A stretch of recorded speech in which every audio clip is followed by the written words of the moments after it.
Akademiks can't ride no wave. That new information has come out, but there's been some interesting developments in the world that is kind of concerning some of the stuff that we've been talking about for a while. First of all, Jay-Z's homie, Jack Dorsey, the guy who was one of the co-founders of Twitter. If you don't know, I always tell the story. Essentially, he bought Tidal, which was a hemorrhaging company for Jay-Z.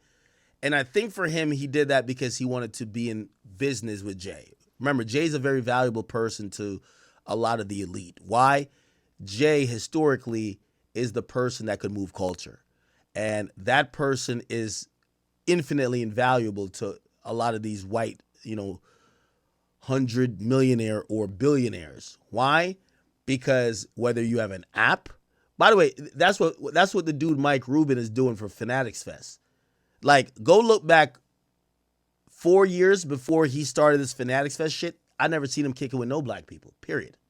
Nigga, he was one of the co-owners of the Sixers. He didn't even hang with the players. Now he can't stop hanging with Meek Mill, Lil Baby, and Travis Scott. Those are his besties. We kind of know what it is. It's like you need influential people in the culture to sell your business. So he gives them free tickets. Hey, I got a $2 million suite. Y'all could come be in a Fanatics Fest suite. These rappers love free shit.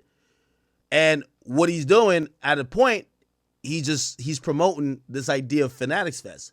Now, or Fanatics, which is a gambling company, pretty much. It's like this. It's interesting. It's like a wagering. It's down that realm, right? It started out as like a card company for like super fans. Now it has some like bet stuff with it. It's kind of whatever. Essentially, what's gonna happen, and mark my words, I give it 2 to 3 years on this because the company is making some moves. They're gonna look up. This nigga's gonna sell the company for like $3 or $5 billion, and it's gonna be just like Clubhouse. Niggas was on Clubhouse just running their fucking mouth.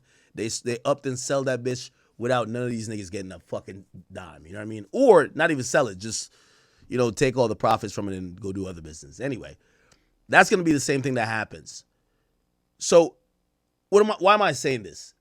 The white billionaire always realizes that when you see the black nigga who's a rapper or a ball player or a cultural figure who could move and galvanize people within the culture, because let's be honest, nothing pops till black people make it cool, right?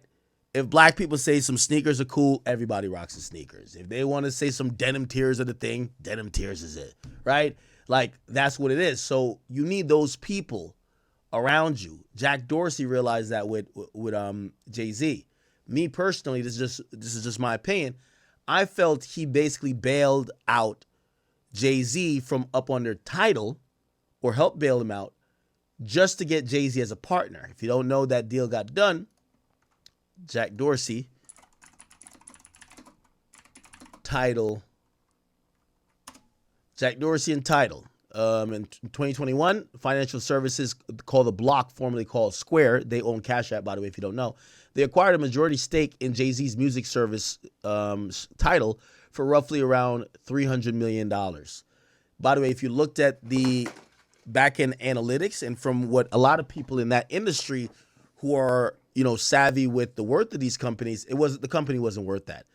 But it made sense to get Jay-Z as a partner. So the deal was done like this. So they said the shareholders filed a lawsuit alleging the deal was a bar tab to socialize with Jay-Z. Just like I said. So the shareholders is like, yo, y'all are doing this deal just to be friends with Jay-Z. Which, yeah, that's clearly what it was, right? I told you need the guy who could move culture being cool with you. A Delaware court upheld the deal. And one of the things that came out of there for the deal, right, was that Jay-Z joined the board of Square, which is now Block. Joins board. So he buys it for $300 million, which is like a bar tab. And Jay-Z joins the board of directors. What does that mean?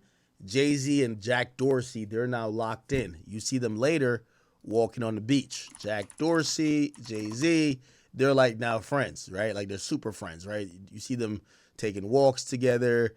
These guys, yeah. Now, I'm not demonizing. I know some of y'all might be like, oh, here you go, act on this anti-J stuff. That has nothing to do with what we're going to talk about. But I just want to give you the context of who some of these people are, because when we talk about them, y'all might be like, who the fuck is this, right? Like, y'all know Elon, y'all know, obviously, Trump. But Jack Dorsey, you might not know who he is.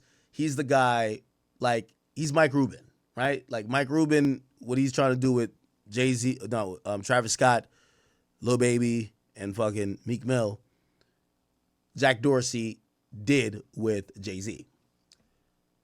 So, by the way, he also came from Cone and Twitter. He sold that, right? And he stepped down after a while. Anyway, so they now own Square, which owns Cash App, which Square was rebranded to be called The Block. Well, it came out that Jack Dorsey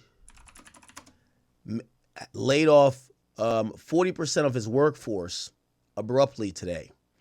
And the reason why is it's saying that it don't need the people because AI is doing most of the job that the people are doing.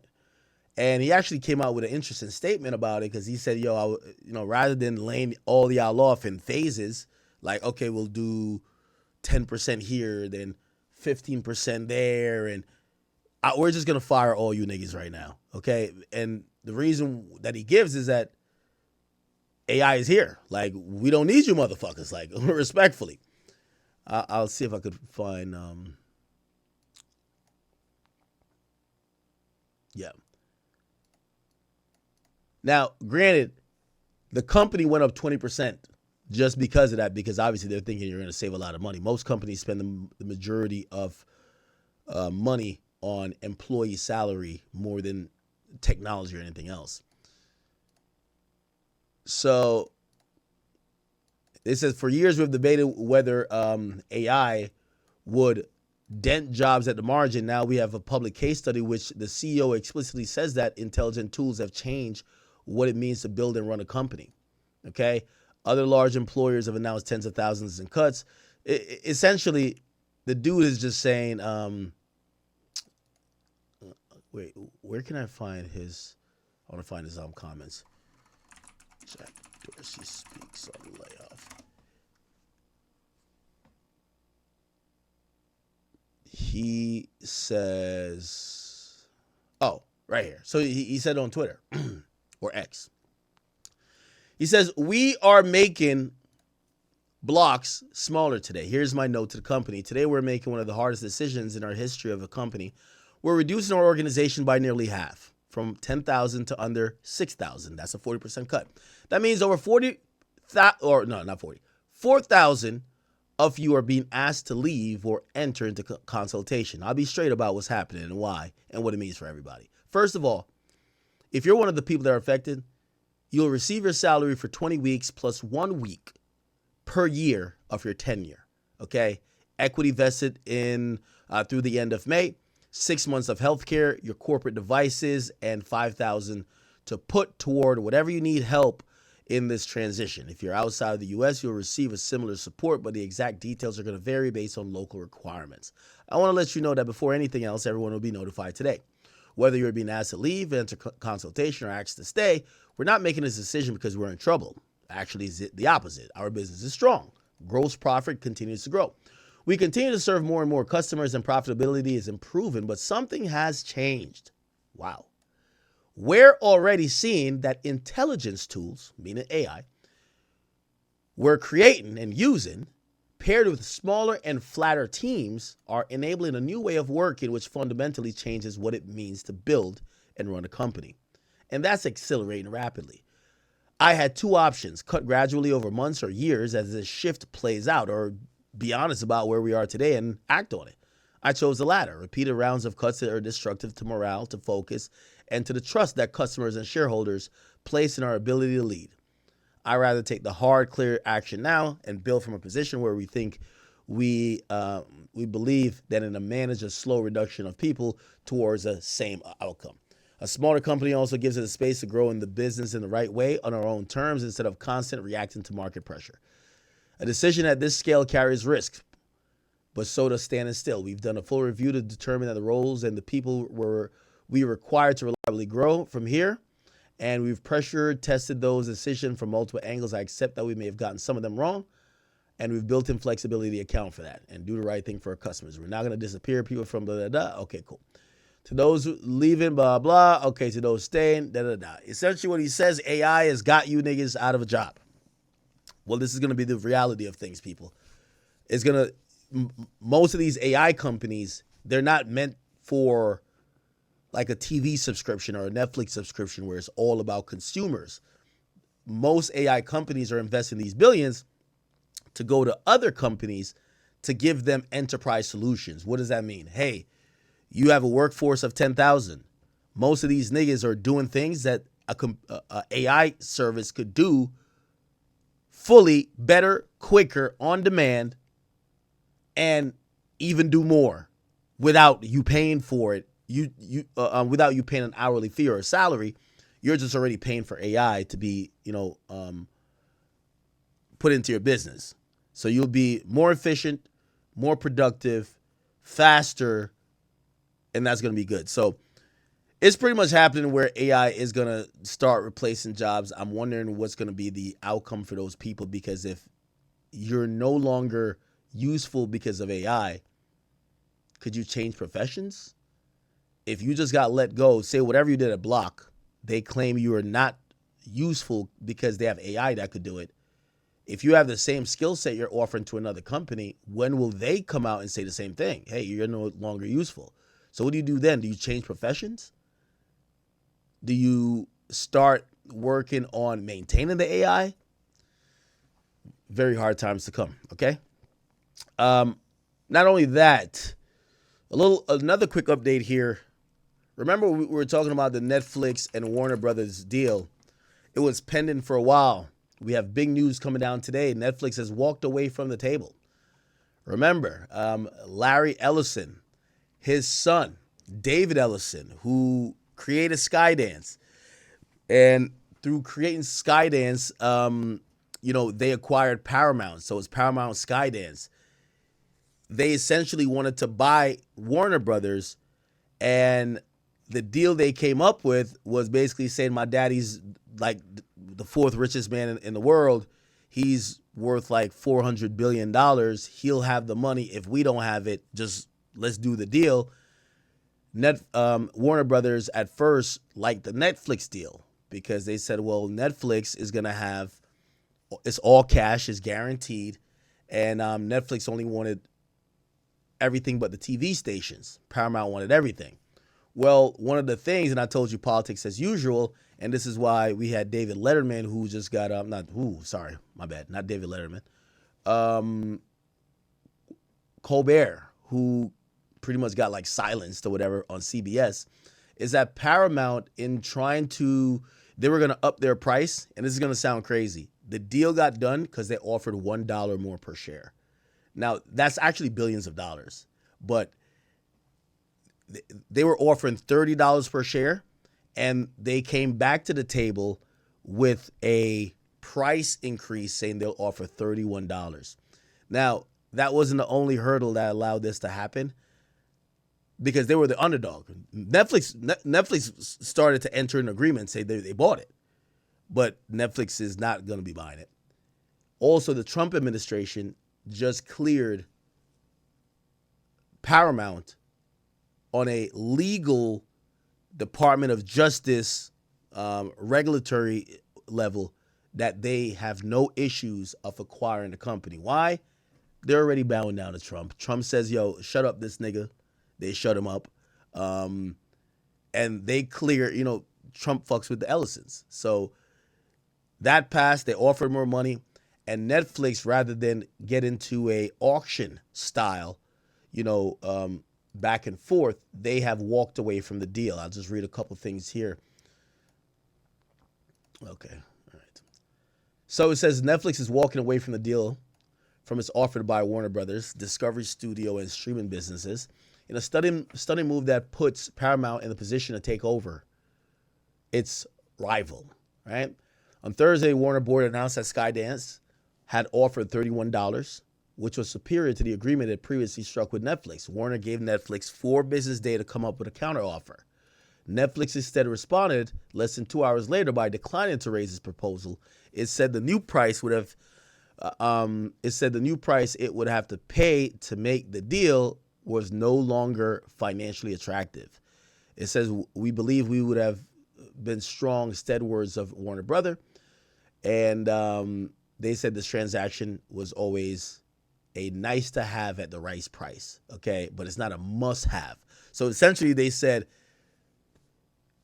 "Yo, this is like buying some fucking Ray-Bans, you know what I mean? Like, it's nice to have, but you don't need to have it." Which, that's still Netflix flexing. They're saying, yeah, we don't really need y'all motherfuckers. Paramount buyout of it would reshape Hollywood, this and third. Paramount wants the entire company, which means HBO Max, this and third. Yeah, the prospect of a combination would still need the green light from both Warner shareholders and regulators. But basically, in pre-regulation like reviews, Trump and them already gave the go-ahead, like, yeah. Warner repeatedly backed the deal is struck with Netflix back in whatever until Thursday, when the board continues to recommend Netflix. Okay, all right, whatever. All right, so it appears that what's gonna happen is that they're gonna pay like a breakup fee to Netflix, but Netflix says they're out, man. They're like, yeah, we're not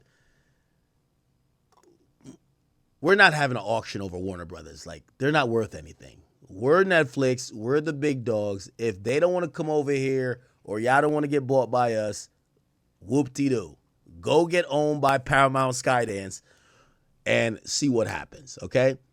Look, President Donald Trump has a close relationship with billionaire owner Larry Ellison, which is the father of Paramount CEO David Ellison, which is heavily backing the bid to buy Warner. And Paramount's aggressive push to acquire Warner just months after Skydance closed its own buyout of Paramount in a contentious merger just approved weeks after the company agreed to pay the president, right? So they pay Trump $60 million to settle a lawsuit, and then they get approval to buy Paramount. Still, Trump has continued to publicly lash out at Paramount over editorial decisions at CBS 60 Minutes. And while the president previously made unprecedented suggestions about his involvement in seeing a Warner deal through, he's since walked back those statements and maintained that regular approval will be up to the Justice Department. Anyway, okay. All right, cool. So it looks like that is gonna happen.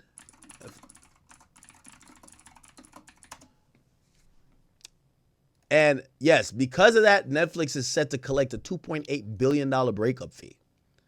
Okay?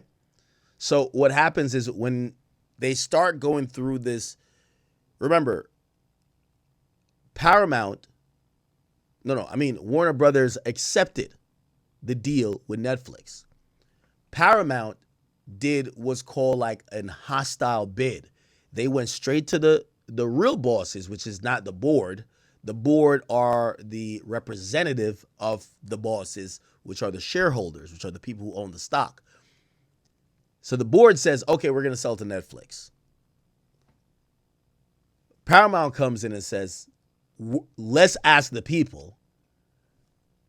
The shareholder says, we want who's going to give us the most amount of money. Essentially, they realize they're going to get more money from Paramount. And Netflix, after they realize that, they say, you know what, we're just going to back out, and them backing out gets them $2.8 billion. Right? Why? You agreed to a deal already, and then you told us someone else deals better.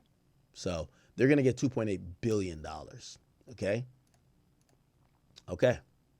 So Netflix get a free $2.8 billion, and Paramount Skydance will get Warner Brothers.